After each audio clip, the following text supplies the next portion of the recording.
कल की हेडिंग क्या बताए थे? संयोजकता तथा ऑक्सीकरण अवस्था। तो अब देखो संयोजकता क्या थी? किसी तत्व का परमाणु अपने बाहरी कोश से जितने इलेक्ट्रॉनों का साझा अथवा स्थानांतरण करता है वो उसकी संयोजकता कहलाती है, ठीक है ना। और ऑक्सीकरण अवस्था क्या है? किसी यौगिक में किसी तत्व के एक परमाणु पर आने वाले आवेश को उसकी ऑक्सीकरण अवस्था कहते हैं, समझ गए। जैसे देखो HCl हमने बनाया ना, Cl पे क्या आता है? माइनस, और H पे क्या आता है? प्लस। तो H की ऑक्सीकरण अवस्था है +1, Cl की ऑक्सीकरण अवस्था है -1, हो गया ना। इसी प्रकार से अगर हम NH3 बनाते हैं, NH3 तो H पे तो आता है +1, तो 3 प्लस हो गए ना। नाइट्रोजन पे कितना आएगा? -3 आएगा। ये प्रकार से नाइट्रोजन की कितनी हो गई? -3 हो गई। N2O5 की अगर चर्चा करें, ऑक्सीजन की तुमको पता है -2 होता है, तो 5 दूना -10, -10 में तनिक 2 का भाग दे दो, कितना हो गया? 5 ना। -5 आया तो इसका क्या लिखना होगा? उल्टा +5 हो गया। तो नाइट्रोजन की देखो ऑक्सीकरण अवस्था कितनी है? +5 है। अभी हमने कहा कि नाइट्रोजन कभी 5 बंध बनाता ही नहीं है, तो +5 कैसे आया?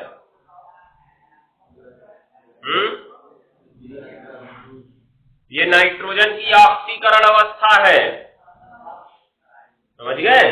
और हमने कल बात की थी नाइट्रोजन की संयोजकता की। तनिक इसकी संरचना ध्यान से देख लो क्या होती है। ये प्रकार से होती है इसकी संरचना।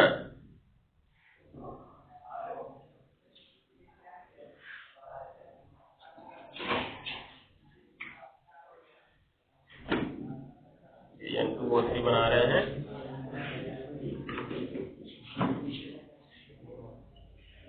देखो इस तरह से ये N2O5 की संरचना है। इसमें बताओ नाइट्रोजन ने क्या 3 बंध से ज्यादा बनाया है? नाइट्रोजन ने 3 सहसंयोजी बंध से ज्यादा बनाया है? नहीं बनाया है। देख रहे हो चार्ट दिख रहा है कि नहीं बता रहे हैं? ये उपसहसंयोजी बंध है। इसमें दोनों इलेक्ट्रॉन किसके हैं? नाइट्रोजन के ही हैं। याद रखे रहना, नाइट्रोजन के पास थे कितने इलेक्ट्रॉन? 5 थे ना। बाहरी कोश का इलेक्ट्रॉनिक विन्यास इनका क्या होता है? यानी H2np3 होता है कि नहीं होता है? तो ये 2 और 3 कितना था?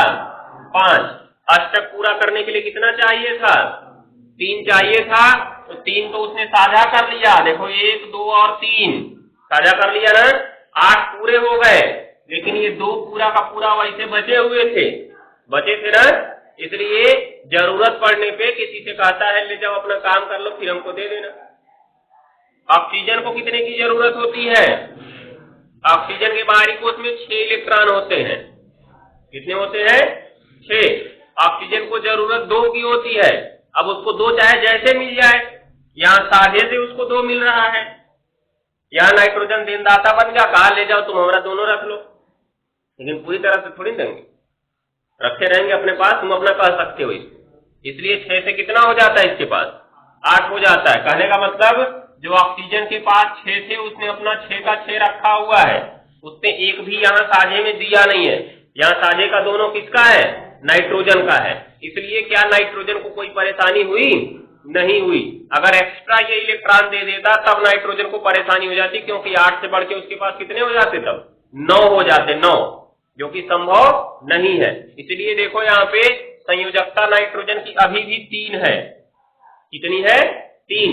लेकिन इलेक्ट्रॉनों के साझे में आने के कारण इसके आवेश 2 बढ़ जाते हैं, समझ गए। साझे में आ गया ना उसका इलेक्ट्रॉन, और जब साझे में आ गया तो आवेश का काम करेगा वो, याद रखे रहना। तो आवेश इस पे जो +2 मतलब एक्स्ट्रा आया है, वो दोनों के दोनों नाइट्रोजन के इलेक्ट्रॉन से ही आया है, किसी अन्य का इलेक्ट्रॉन उसने नहीं लिया है। हो जाएगा, ये याद रखना। उसने अपना कितना इलेक्ट्रॉन साझे में दिया? अलग से 3 ही दिया है। कितना साझे में दिया है? 3, बाकी 2 तो पूरा अकेले ही दिया है ना, समझ लो वो दान किया है, साझा नहीं किया है वो, याद रखे ना, यहाँ पे समझ लो दान किया उसने। साझा करने का मतलब बराबर बराबर का साझा होता है, तो यहीं पे 3 जगह ही खाली वो साझा कर रहा है।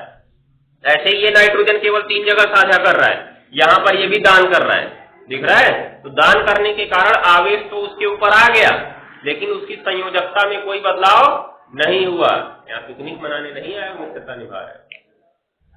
हाथ नीचे होना चाहिए, सावधान मुद्रा में ध्यान दिए रहना। यहाँ पे अब ये जो उपसहसंयोजी बंध बनाता है, उसके कारण किसी भी तत्व की संयोजकता में बदलाव नहीं होता है। कॉपी के सबसे ऊपर लिख लो, तुम बीच में लिख लो। उपसहसंयोजी बंध के कारण, उपसहसंयोजी बंध के कारण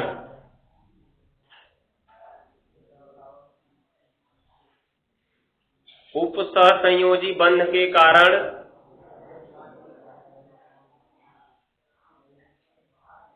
उपसहसंयोजी बंध के कारण हो गया, तत्व की संयोजकता में कोई बदलाव नहीं होता है। तत्व की संयोजकता में कोई बदलाव नहीं होता। यह सब 11 में पूरा विस्तार से पढ़ाया गया, यहाँ पे इतना विस्तार नहीं बताया जा सकता तुमको। अब ये समझ लो, पूरा विस्तार बताने लगे 2 चैप्टर तुमको यही पढ़ाना होगा, आवर्ती वर्गीकरण और संयोजकता दोनों। क्या लिखे? तत्व की संयोजकता पर कोई प्रभाव नहीं पड़ता है, हो गया, या बदलाव नहीं होता है, जबकि उसकी ऑक्सीकरण संख्या बदल जाती है, जबकि उसकी ऑक्सीकरण संख्या बदल जाती है। अब ये भी सदैव जरूरी नहीं है कि उसकी ऑक्सीकरण संख्या बदल ही जाए, यहां पर भी नियम काम करने लगता है। अगर कम विद्युत ऋणात्मकता वाले परमाणु से अधिक विद्युत ऋणात्मकता वाले परमाणु की ओर तीर लगी है, तो कम वाले पे +2 और अधिक वाले पे -2 आ जाता है। लेकिन अगर अधिक से कम की ओर लग गया तब कोई आवेश नहीं आता है, समझ गए। इसमें नाइट्रोजन की विद्युत ऋणात्मकता कम होती है, ऑक्सीजन की विद्युत ऋणात्मकता अधिक होती है, क्योंकि जो ऑक्सीजन है आवर्त सारणी के आवर्त में नाइट्रोजन के बाद आता है, और किसी आवर्त में बाएं से दाएं जाने पे विद्युत ऋणात्मकता क्या होती है? बढ़ती है। अभी शायद लिखवाया क्या विद्युत ऋणात्मकता? लिखवाया ना। वर्ग में नीचे जाने पर हमने लिखवाया घटता है ना, तो आवर्त में क्या होगा? बढ़ेगा, ये याद रखना। कोई भी परिवर्तन अगर वर्ग में बढ़ रहा है तो आवर्त में घटेगा, वर्ग में घट रहा है तो आवर्त में क्या होगा? बढ़ेगा। तो इसमें कम से अधिक की ओर है, क्योंकि ऑक्सीजन का अधिक है, नाइट्रोजन का क्या है? कम है। तो तीर देखो नाइट्रोजन से ऑक्सीजन की ओर है ना, अर्थात कम से अधिक की ओर है, इसलिए +2 नाइट्रोजन को मिल जाता है और -2 किसको मिल जाता है? ऑक्सीजन को मिल जाता है। तो +2 मिलने से 3 तो इसने बंध बनाया, इसलिए +3 आ गया था संयोजकता से, और 2 इसने उपसहसंयोजी बंध बना लिया है। बनाया नहीं बनाया? 2 उसके कारण से आ गया, लेकिन इसकी संयोजकता में उस समय कोई बदलाव नहीं हुआ है। संयोजकता क्या कहती है? जितने इलेक्ट्रॉनों का साझा अथवा त्याग करता है। तो साझा तो मुख्य रूप से ये 3 इलेक्ट्रॉनों का ही कर रहा है, बाकी को तो वो दान कर रहा है, समझ गए ना। साझे का मतलब दोनों बराबर बराबर देंगे, याद रखे रहना। तो साझा उसने 3 का ही किया है, इसलिए उसकी संयोजकता कितनी है? 3 ही है। परंतु 2 दान करने के कारण उसके ऊपर +2 आवेश और दिखने लगा, जो वास्तव में था नहीं, हमको दिखने लगा, समझ गए। इसलिए आवेश तो हमको दिख रहा है +5, परंतु उसकी संयोजकता कितनी है? 3 ही है, ठीक। इसलिए ध्यान में रखना, कंफ्यूजन में मत आना कि नाइट्रोजन की ऑक्सीकरण अवस्था +5 है तो संयोजकता 5 भी हो सकती है। 5 नहीं होगी। संयोजकता और ऑक्सीकरण अवस्था या ऑक्सीकरण संख्या अलग अलग चीजें हैं। ऑक्सीकरण संख्या किसी यौगिक में नापी जाती है और संयोजकता किसी खुद के परमाणु के अष्टक पूरा करने से नापी जाती है, समझ गए। वो कितने इलेक्ट्रॉनों का साझा कर रहा है, कितने इलेक्ट्रॉनों का त्याग कर रहा है, उससे मापी जाती है। अभी देखो ये N2 लिख देना, N2 में N की ऑक्सीकरण संख्या शून्य होती है। कितनी होती है? शून्य। लेकिन अगर तुम इसकी संरचना बना दो ना, N ट्रिपल बॉन्ड N होती है। नाइट्रोजन ने कितने इलेक्ट्रॉनों का साझा किया है? देखो, इसमें 3 इस नाइट्रोजन के हैं, 3 इस नाइट्रोजन के हैं। दोनों नाइट्रोजन ने अपना कितना कितना इलेक्ट्रॉन साझे में दिया है? 3 3, इसलिए इनकी संयोजकता कितनी है? 3 है। तो देखो, संयोजकता अभी भी 3 है, लेकिन ऑक्सीकरण संख्या क्या हो चुकी है? शून्य हो चुकी है।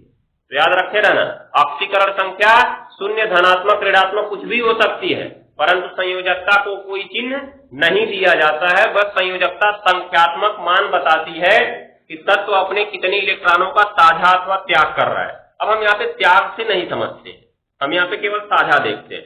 क्यों? क्योंकि ये अधातुएं हैं और अधातुएं सहसंयोजी बंध बनाती हैं सामान्य रूप से, तो इसलिए यहाँ पे सहसंयोजी बंध ही इनका पढ़ना है हमको। तो सहसंयोजी अर्थात साझा, तो ये जितने इलेक्ट्रॉनों का साझा करेंगे वही इनकी क्या कहलाएगी? संयोजकता। तो इसने 3 का साझा किया ना, ये उसकी संयोजकता कहलाएगी। और इसके ऊपर आवेश क्या आएगा? कोई आवेश आएगा क्या? नहीं आएगा, शून्य आवेश आएगा। याद रखे रहना, क्योंकि अगर तुमने कोई आवेश ला दिया तो ये यौगिक बन ही नहीं सकता है। अगर हमने कह दिया कि इस पर प्लस आवेश आया था, तब तो 2 1 कम प्लस 2 आवेश हो गया। देख रहे हो, यौगिक बनेगा क्या? ये तब यौगिक बनने के लिए आवेश को शून्य होना चाहिए। क्या होना चाहिए? शून्य। तो इसने तुमने प्लस 2 दिखा दिया, शून्य हुआ? नहीं हुआ। इसका मतलब N2 कोई यौगिक ही नहीं है, तो वायुमंडल में नाइट्रोजन है ही नहीं, है क्या? नहीं है। इसका मतलब ध्यान से समझना, नाइट्रोजन पर कोई आवेश नहीं होता है, अर्थात नाइट्रोजन का आवेश शून्य होता है। किसमें? N2 में। परंतु संयोजकता वहां भी उसकी कितनी है? 3 है। तो संयोजकता और ऑक्सीकरण अवस्था अलग अलग चीजें हैं। हो जाएगा?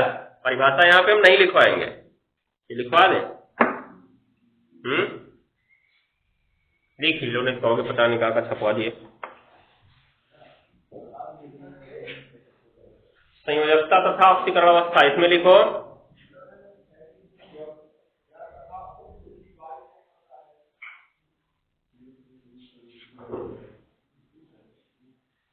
लिखेंगे, कोई तत्व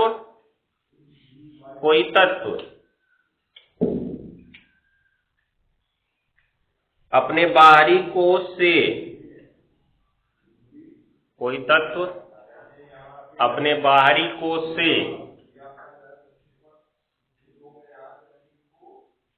जितने इलेक्ट्रॉनों का साझा अथवा स्थानांतरण करता है,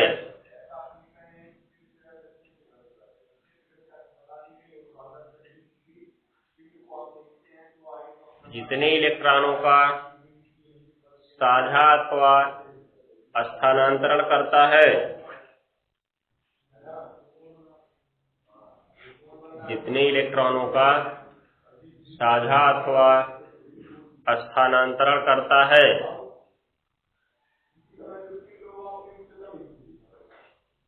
जितने इलेक्ट्रॉनों का साझा अथवा स्थानांतरण करता है, वही उस तत्व की संयोजकता कहलाती है। वही उस तत्व की संयोजकता कहलाती है।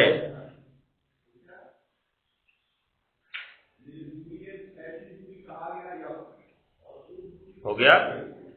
या लिख लो,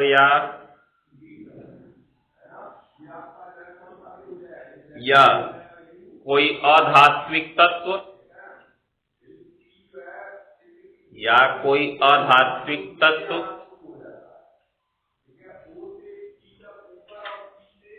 हो गया, जितने सहसंयोजी बंध बनाता है। कोई अधात्विक तत्व जितने सहसंयोजी बंध बनाता है,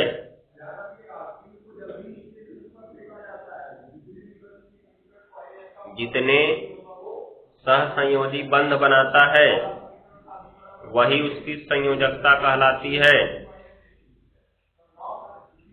वही उसकी संयोजकता कहलाती है।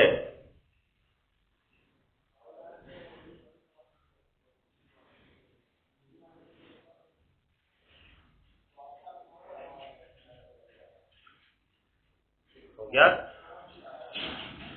अब लिखो, हो जाएगा। तो अब यहाँ से तुम देख सकते हो नाइट्रोजन के जितने भी यौगिक देखोगे सब में नाइट्रोजन के कितने कितने बंध तुम्हें दिखेंगे, 3-3।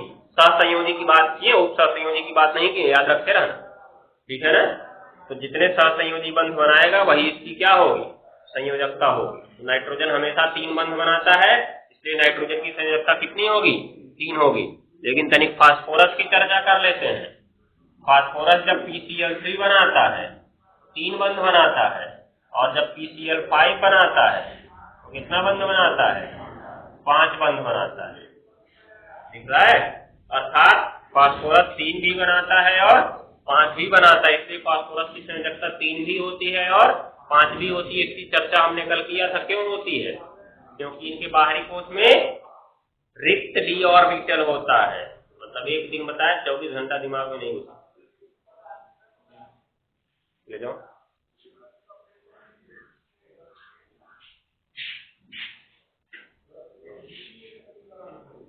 चलो लिखो, क्या लिखे, जितना सहसंयोजी बंध बनाता है वही उसकी क्या कहलाती है, संयोजकता कहलाती है ना। अब नीचे काली पेन से लिखना शुरू करो। इस वर्ग में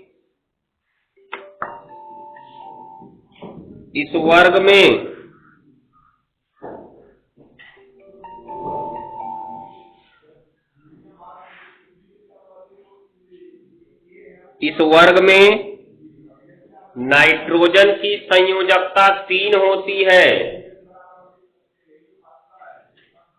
नाइट्रोजन की संयोजकता 3 होती है,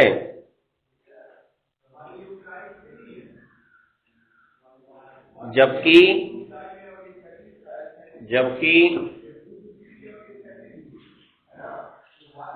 शेष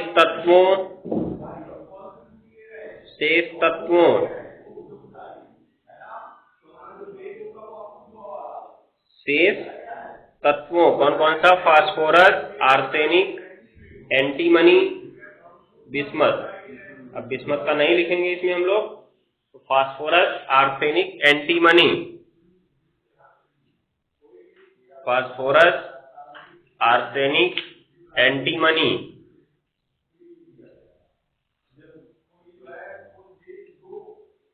हो गया। पंच संयोजी, एक मिनट, एंटीमनी हो गया।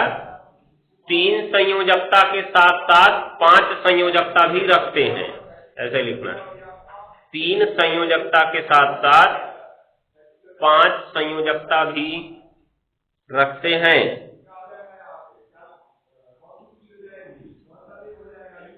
रखते हैं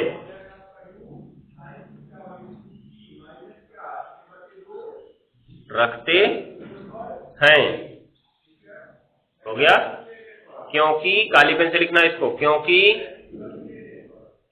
काली पेन से लिख रहे थे क्या, तो लिखते जाओ। क्योंकि हो गया, इनके बाहरी कोश में, किसके में, फास्फोरस, आर्सेनिक और एंटीमनी, क्या लिखे, क्योंकि इनके बाहरी कोश में, हो गया, रिक्त डी ऑर्बिटल उपस्थित होते हैं। रिक्त डी ऑर्बिटल उपस्थित होते हैं।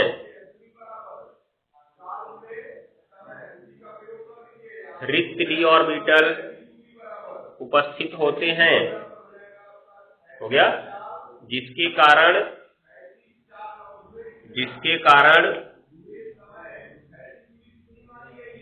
रिक्त डी ऑर्बिटल उपस्थित होते हैं, जिसके कारण ये अपने अष्टक का प्रसार कर लेते हैं। जिसके कारण ये अपने अष्टक का प्रसार कर लेते हैं और 5 संयोजकता दिखाते हैं, और 5 संयोजकता दिखाते हैं।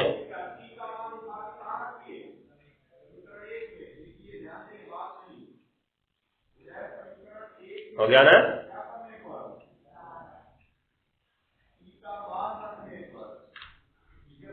हो गया? आगे लिखो।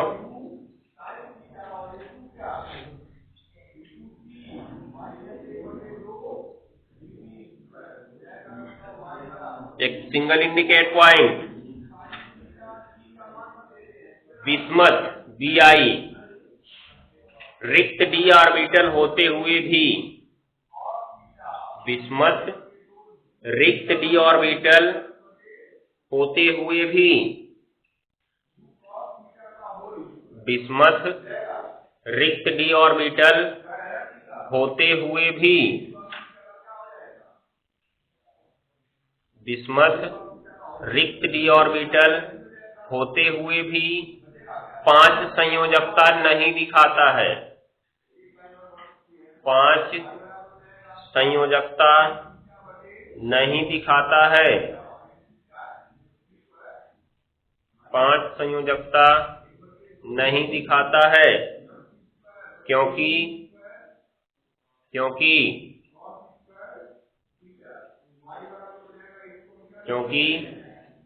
उसके बाहरी कोश का यस उपकोश, उसके बाहरी कोश का यस उपकोश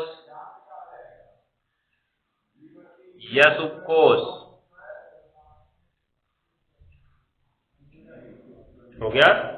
काफी अंदर होने के कारण, काफी अंदर होने के कारण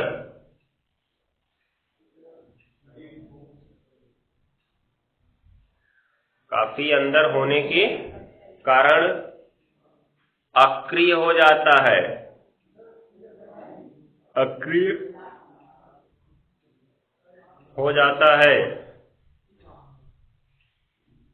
काफी अंदर होने के कारण क्या हो जाता है? अक्रिय हो जाता है।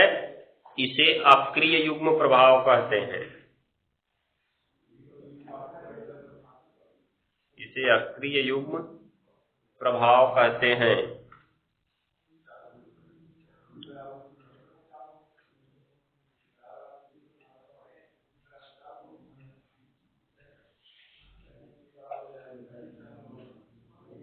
हो गया? आगे लिखो। एक single indicate point question. Phosphorus PCl5 बनाता है परंतु नाइट्रोजन NCl5 नहीं बनाता है, क्यों?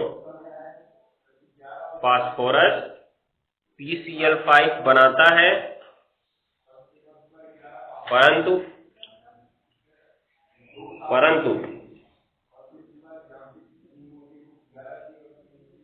परंतु नाइट्रोजन PCl5 नहीं बनाता है, क्यों?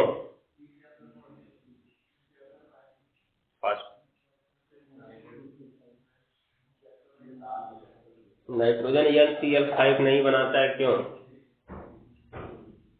फास्फोरस PCl5 बनाता है परंतु नाइट्रोजन NCl5 नहीं बनाता है, क्यों? ध्यान देने वाली बात है। यहाँ पे देखो, PCl5 था इस प्रकार से ना, ये प्रकार से था PCl5, तो अगर नाइट्रोजन बनाता तो उसको भी तो ऐसे ही बनाना पड़ता। वैसे दोनों हैं तो एक वर्ग में, नाइट्रोजन फास्फोरस एक ही वर्ग में रखे गए हैं ना, और हम पहले से ही पढ़ते आ रहे हैं कि एक वर्ग में वही तत्व रखे जाते हैं जिनके गुण समान होते हैं। तो इनके गुण समान होने चाहिए, मतलब नाइट्रोजन जैसा बनाएगा वैसा फास्फोरस भी बनाएगा। परंतु नाइट्रोजन NCl5 नहीं बनाता है, फास्फोरस PCl5 बनाता है। क्यों? दिख गया होगा। क्यों नहीं बनाएगा नाइट्रोजन? क्योंकि इसके पास रिक्त d ऑर्बिटल ही नहीं होते। बेचारा 3 संयोजकता दिखा था, 5 बनवा दोगे इसको। अपने घर से लेके आए ना, इसे जोड़ देंगे लेके, क्लोरीन लेके पहले तय कहा हमको बस जोड़ लो, हम अपना लेके आए हैं, ऐसा तो होगा नहीं। साधा है तो दोनों बराबर देंगे, नाइट्रोजन का तो हम देवे नहीं करेंगे, तो इसीलिए ये नहीं बनता है। ये वाला बन जाता है क्योंकि इसके पास रिक्त d ऑर्बिटल होता है। कहता है हमारा घर खाली, चले जाओ ऊपर फिक्स हो जाओ। समझ गए? शुरू करो।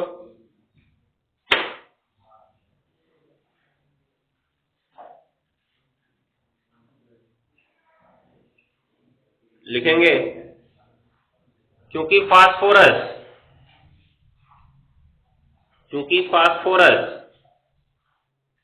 रिक्त d ऑर्बिटल की उपस्थिति के कारण ये सवाल पूछा गया सवाल है, याद रखे रहना। क्योंकि फास्फोरस रिक्त डी ऑर्बिटल की उपस्थिति के कारण, रिक्त डी ऑर्बिटल की उपस्थिति के कारण फास्फोरस रिक्त डी ऑर्बिटल की उपस्थिति के कारण अपने अष्टक का प्रसार कर लेता है,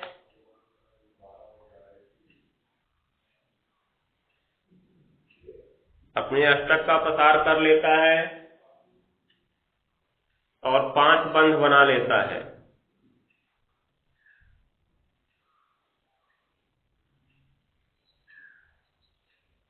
और 5 बंध बना लेता है।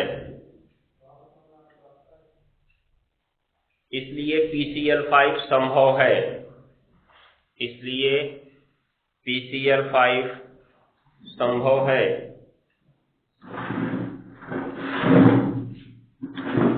PCl5 संभव है, हो गया। जबकि नाइट्रोजन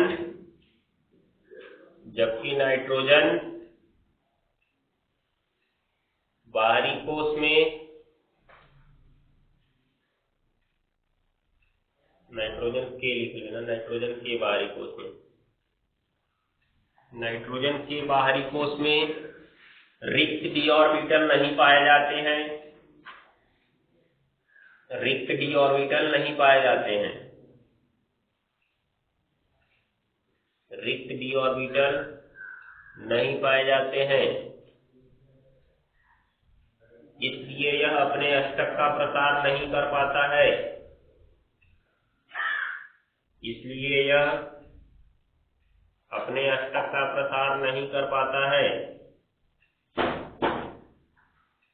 इसलिए यह अपने अष्टक का प्रसार नहीं कर पाता है,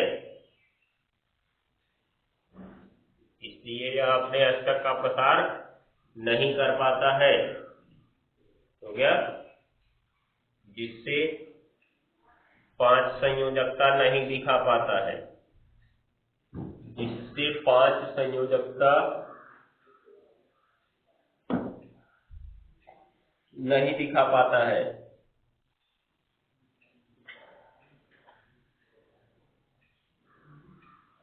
पांच संयोजकता नहीं दिखा पाता है,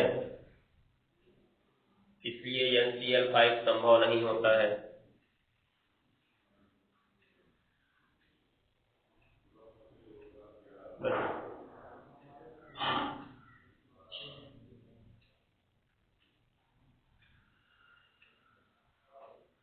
हो गया। अब नीचे लिखो ऑक्सीकरण अवस्था, इंडिकेट करके हेडिंग ऑक्सीकरण अवस्था। ये तो ऊपर संयोजकता के बारे में चर्चा हुई है, अब ऑक्सीकरण अवस्था देख लो। ऑक्सीकरण अवस्था हो गया, लिखो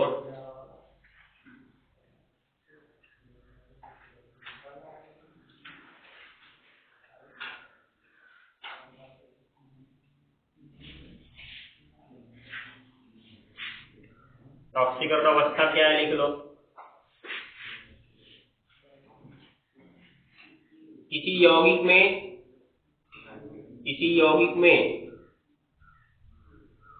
किसी तत्व के,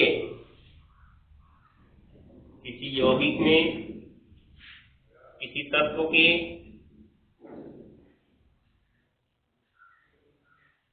किसी यौगिक में किसी तत्व के, हो गया, एक परमाणु पर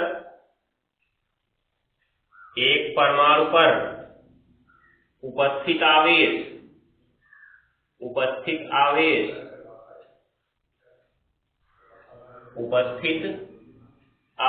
कोष्ठक में लिख देना चिन्ह सहित कोष्ठक बंद करके को उस यौगिक में उस तत्व की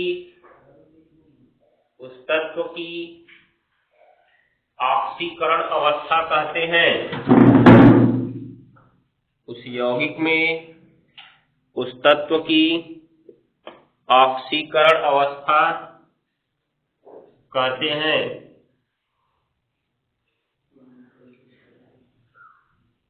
हो गया? उस यौगिक में उस तत्व की ऑक्सीकरण अवस्था कहते हैं। अब तनिक ध्यान से देखो, मान लो हमने ले लिया HNO3, हो गया ना? तो इसमें ध्यान से देखो, ऑक्सीजन की कितना जानते हो? -2, हाइड्रोजन की +1, तो 3 दूना -6 इसका हो गया, +1 इसका हो गया। -6 में से +1 गया तो कितना बचेगा? -5 बचेगा, जो दूसरी साइड में जाएगा तो कितना बन जाएगा? +5। अर्थात नाइट्रोजन का कितना मिला हमको? +5। हम कहे तो नाइट्रोजन के ऊपर +5 आवेश आया हुआ है, तो कहा दो 5 संयोजी होगा। नहीं, क्योंकि उसने एक इसमें कौन सा बंध बनाया था? उपसहसंयोजी बंध, अर्थात दाता का काम किया होगा, दान दिया होगा, जिसका उसकी संयोजकता पर कोई प्रभाव नहीं पड़ेगा। याद रखे रहना, नाइट्रोजन की संयोजकता फिलहाल 3 ही रहने वाली है। बदली क्या? ऑक्सीकरण संख्या। अब हुआ क्या? हम कैसे बताएंगे इसको? HNO3 में N के ऊपर +5 आवेश है, इसलिए HNO3 में N की ऑक्सीकरण संख्या क्या है? +5 है। क्या है जी? +5 हो जाएगा। याद रखना, HNO3 में N की ऑक्सीकरण संख्या क्या है? +5 है। यही N2O3 की चर्चा कर लो तनिक। तो O पे तो -2 होता है, तो 3 दूना कुल मिला के कितना हो गया? नाइट्रोजन 2 है ना, तो 2 का भाग इसमें देना पड़ेगा। कितना आएगा? -3। -3 को उधर भेजेंगे तो क्या हो जाएगा? +3। मतलब इस पे कितना आया? +3 आया। देख रहे हो? तो क्या बताएंगे? N2O3 में एक नाइट्रोजन, क्योंकि 2 नाइट्रोजन से 2 -6 था, एक पे कितना हुआ? -3। उल्टा गया तो उधर +3, तो एक नाइट्रोजन पर +3 आवेश है, इसलिए N2O3 में N की ऑक्सीकरण संख्या कितनी है? +3 है। कितनी है जी? +3। तो यहां से तुम देख रहे हो, यौगिक बदला तो ऑक्सीकरण संख्या भी बदल गई। बदल गई? यौगिक बदला तो ऑक्सीकरण संख्या भी बदल गई, परंतु संयोजकता नहीं बदली है। दोनों की संरचना बना के तुमको दिखा देते हैं। बताओ, नाइट्रोजन ने कितना सहसंयोजी बंध बनाया? 2, 3 बनाया। संयोजकता 3 ही रह गई। एक दाता का काम किया, इसलिए +2 बढ़ तो गया था, लेकिन संयोजकता पर कोई प्रभाव नहीं पड़ा था, क्योंकि दोनों इलेक्ट्रॉन किसके थे? नाइट्रोजन के थे। जब हम ही दे तो कहते संयोजकता तुम्हारी भी 1 है। अरे हमने तुमको 2 रुपया दे दिए, कहते तुम ही 1 रुपया दिए, वैसे भी हो सकता है। तो इसमें संयोजकता पर प्रभाव नहीं पड़ता जब भी उपसहसंयोजी बंध बनता है। याद रखे रहना, क्योंकि इसमें किसी एक ही ने दिया है। अगर संयोजकता की बात करते हो ना, तो बंध से जुड़े दोनों तत्वों की बात हो जाती है। आया कि नहीं समझ में आया? तो अगर हम कह दें कि इसके कारण नाइट्रोजन की संयोजकता 1 बढ़ जा रही है, तो इसका मतलब ऑक्सीजन की भी 1 है इसमें, तो है ना? लेकिन यहाँ पे ऑक्सीजन ने कोई संयोजकता नहीं दी है अपनी, उसने कोई इलेक्ट्रॉन ही नहीं दिया है, किसी भी इलेक्ट्रॉन का साझा अथवा त्याग ही नहीं किया, तो संयोजकता कैसे हो सकता है? ये बताओ। संयोजकता की परिभाषा क्या है? कि इलेक्ट्रॉनों का साझा करना है या त्याग करना है? बाहरी कोश से अपने जितने इलेक्ट्रॉनों का साझा अथवा त्याग करता है, वही उसकी क्या कहलाती है? संयोजकता। तो यहाँ पर तो नाइट्रोजन के पास 6 थे, इसने अपना 6 का 6 रखा हुआ है, कोई दिया क्या साझे में? तो ऑक्सीजन की संयोजकता कहें यहाँ पे 0 और नाइट्रोजन की कह दें 1, ऐसा कोई संभव है? नहीं हो सकता है। इसीलिए इसमें ऑक्सीजन की भी 0 होगी और नाइट्रोजन की भी 0 होगी, इस बंध के कारण। अर्थात इस बंध से संयोजकता पर प्रभाव नहीं पड़ता है, परंतु आवेश पर प्रभाव पड़ जाता है। ध्यान दिए रहना। तो क्या हुआ? 3 ही बंध बनाया, संयोजकता 3 ही रही। कितनी रही? 3। ऐसे ही इसमें देख लो, N2O3 है ना, तो N डबल बॉन्ड O, चाहे तो इसमें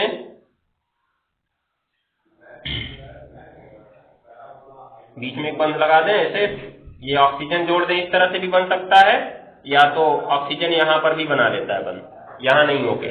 ठीक है, तो किसी भी स्थिति में देख लो, चाहे तुम ऐसे ही देख लो, नाइट्रोजन ने 5 बंध बनाया क्या? नहीं बनाया ना।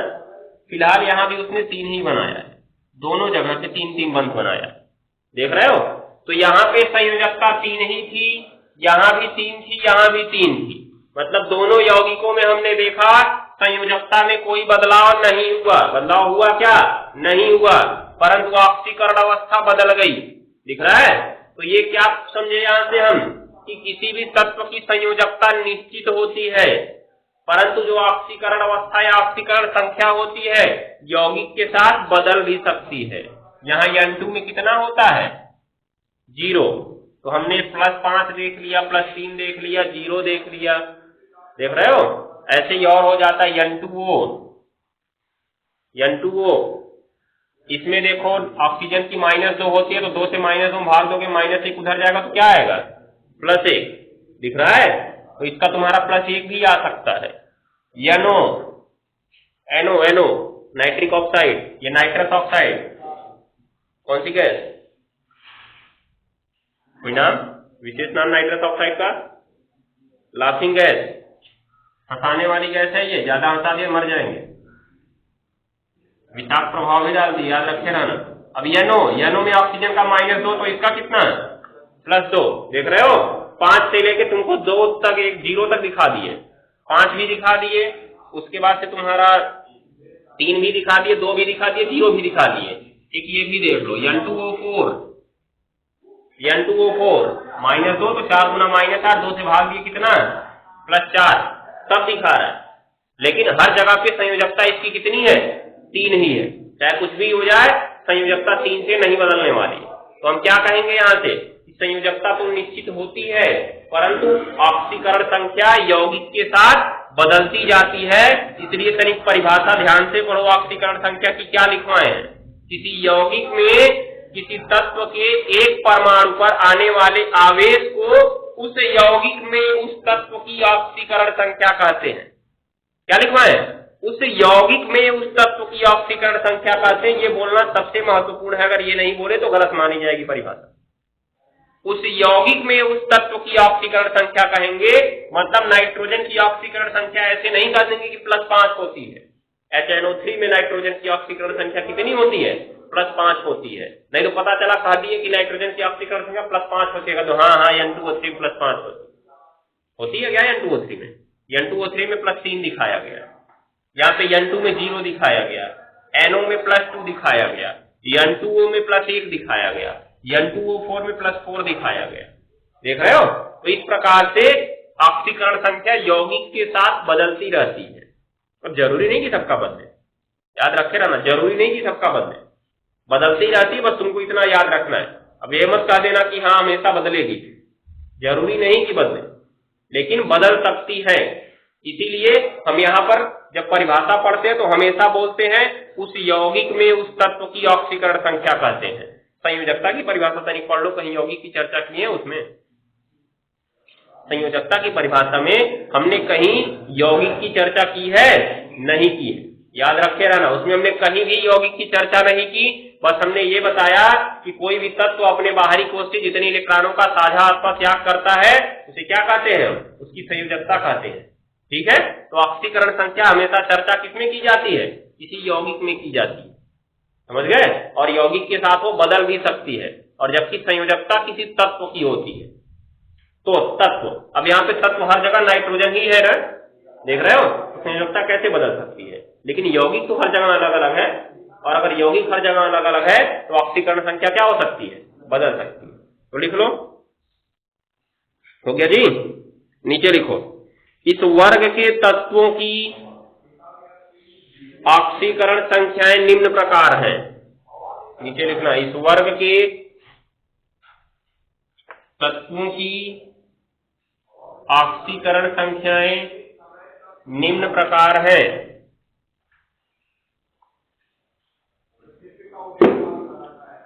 तत्व लिख लो और इधर ऑक्सीकरण संख्या या ऑक्सीकरण अवस्था लिख लो।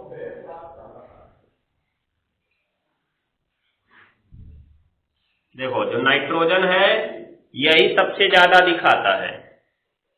+5 +4 +3 +2 +1 0 -1 -2 -3 -4 -5 कुल दिखा देता है ये। एक मिनट, -5 -4 नहीं दिखाता है, ठीक, कोई बात नहीं। उसके बाद फास्फोरस, फास्फोरस जो है +5 +3 0, उसके बाद -3 +4 भी दिखा रहा है बहुत से। उसके बाद आर्सेनिक, आर्सेनिक का है +5 +3 0 -3।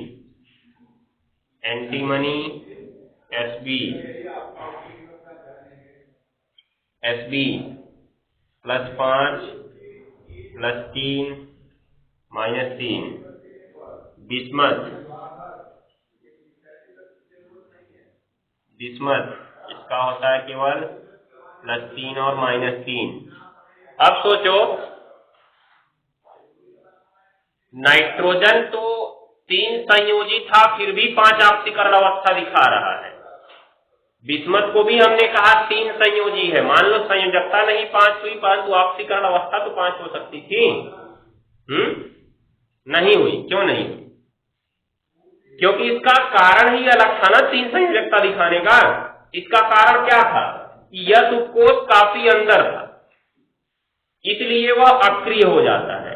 अब इसमें नाइट्रोजन में क्या हुआ था, नाइट्रोजन के यस इलेक्ट्रॉन जा नहीं सकते थे परंतु उन्होंने तीर वाला बंध तो बना लिया था ना, परंतु बिस्मथ ऐसा भी नहीं कर पाता है, परंतु बिस्मथ ऐसा भी नहीं कर पाता है, याद रखे रहना।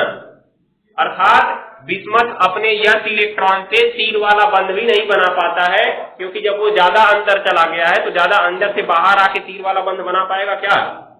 जब बहुत ज्यादा अंदर हो गया है वो, अंदर से बाहर किसी को दे भी नहीं सकता है, किसी से ले भी नहीं सकता है।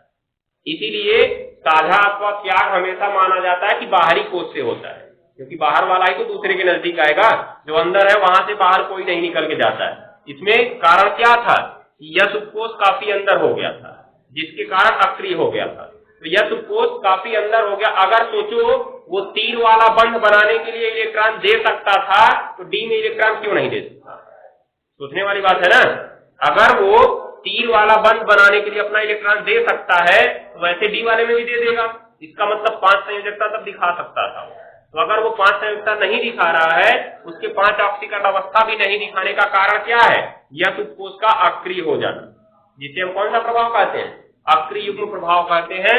तो यहाँ पे लिख सकते हो कोष्ठक में, अक्रिय युग्म प्रभाव के कारण +5 ऑक्सीकरण अवस्था नहीं दिखाता है। सवाल पूछा जा सकता है ये, बिस्मथ के बाद इसको लिख लेना, कोष्ठक में लिख लेना, अक्रिय युग्म प्रभाव के कारण +5 ऑक्सीकरण अवस्था नहीं दिखाता है। और नाइट्रोजन क्यों दिखाया था? उसका जो यश वाला था, तीर वाला बंध बनाता है ना, इस कारण से दिखाता है।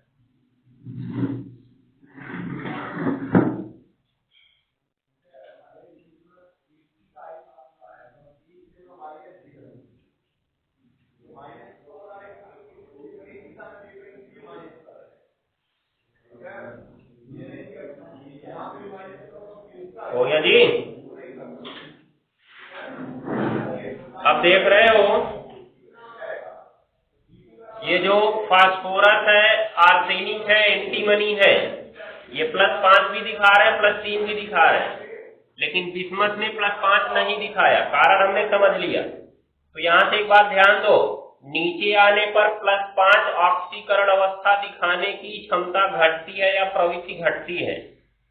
+5 दिखाने की प्रवृत्ति घट रही है, तभी तो बिस्मथ में इतना घट गई कि वो +5 दिखा ही नहीं पाया। दिख रहा है?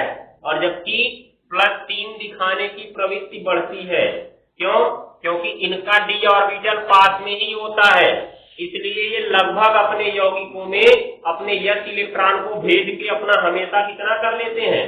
5 कर लेते हैं। ये 3 रखना ही नहीं चाहते, बहुत मुश्किल से 3 रखते हैं। लेकिन ये +5 तो नहीं दिखा रहा है, इसलिए इसको कितना रखना है, हमेशा +3 ही रखना है।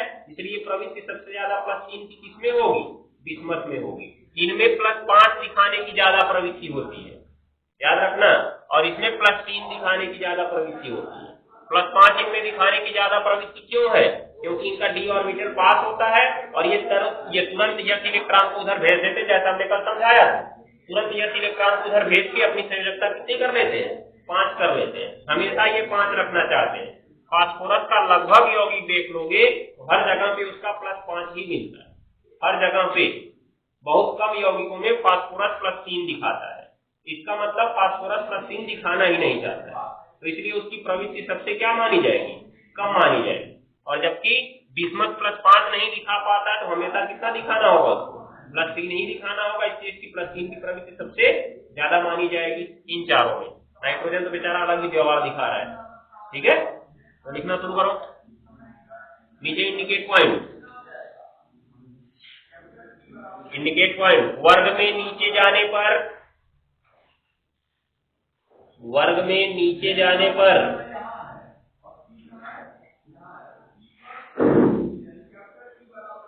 +5 ऑक्सीकरण अवस्था दिखाने की प्रवृत्ति घटती है। +5 ऑक्सीकरण अवस्था दिखाने की प्रवृत्ति घटती है, जबकि +3 ऑक्सीकरण अवस्था दिखाने की प्रवृत्ति बढ़ती है। +3 ऑक्सीकरण अवस्था दिखाने की प्रवृत्ति बढ़ती है, बढ़ती है। +5 ऑक्सीकरण अवस्था दिखाने की प्रवृत्ति घटती है और +3 ऑक्सीकरण अवस्था दिखाने की प्रवृत्ति बढ़ती है। इसका कारण अक्रिय युग्म प्रभाव है, क्योंकि दूर होता जाएगा तो देना चाहेंगे कोई अपना नहीं। इसका कारण अक्रिय युग्म प्रभाव है। तो अब बताओ, P के ऊपर 3+, उसके बाद तुम्हारा AS के ऊपर 3+, SB के ऊपर 3+ और BI के ऊपर 3+, सबसे ज्यादा स्थायी कौन होगा, किसकी प्रवृत्ति सबसे ज्यादा होगी +3 दिखाने की, BI की सबसे ज्यादा होगी ना, इसलिए BI सबसे ज्यादा स्थायी होगा, SB उससे कम, AS 3+ उससे कम, फास्फोरस 3+ सबसे कम, इन चारों में। समझ गए, तो लिख सकते हो। हाँ, तो फास्फोरस का 3 वाला यौगिक भी हमेशा अस्थायी ही होता है, ज्यादा अस्थायी नहीं होता है, याद रखे रहना। कुछ अपवाद मिल जाते हैं, उन पे नहीं ध्यान देते हैं हम लोग। कहां तक लिखे, हाँ नीचे लिखो, अतः 3+ ऑक्सीकरण संख्या वाले आयनों की, अतः अभी लिखना नहीं है इसको, अतः 3+ ऑक्सीकरण संख्या वाले आयनों के, 3+ ऑक्सीकरण संख्या वाले आयनों की अस्थायित्व का क्रम निम्न प्रकार होगा। आयनों के अस्थायित्व का क्रम निम्न प्रकार होगा, अस्थायित्व का क्रम निम्न प्रकार होगा। हो गया, तो ये लिख लो क्रम। सबसे ज्यादा अस्थायी कौन होगा, विषमत, और सबसे कम P पे 3+। हो गया ना, नोट कर लो, बाकी चीजें अब कल होंगी। यहाँ पे देखो, जितना डिटेल से हम लोग इसको पढ़ रहे हैं ना, अगले के 3 चैप्टर में इसको इतना डिटेल से नहीं पढ़ाएंगे, न कहीं संयोजकता की परिभाषा लिखवाएंगे, न कहीं ऑक्सीकरण अवस्था की परिभाषा लिखवाएंगे। सीधा सीधा बताएंगे उनकी संयोजकता क्या है, ऑक्सीकरण अवस्था क्या है। अब ये मत सोचना कि बार बार तुमको समझाएंगे, बार बार लिखवाएंगे। यहाँ पे इतना दिन छोड़े हो गए, इसलिए इसको पहली बार समझा दे रहे हैं।